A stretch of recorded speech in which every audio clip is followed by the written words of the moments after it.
김성 휴게소입니다. 새벽 3시가 넘었어요.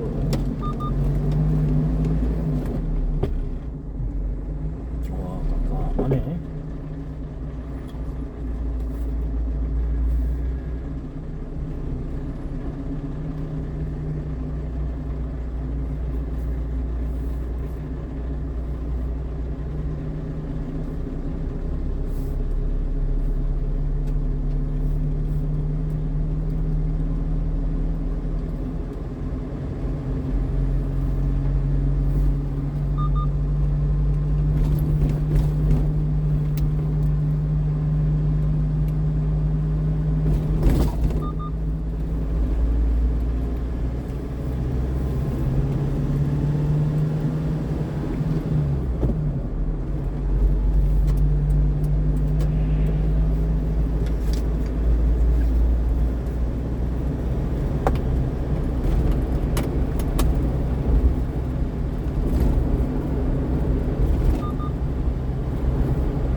포럼하우스는 4개의 공간으로 이루어진 집을 뜻합니다.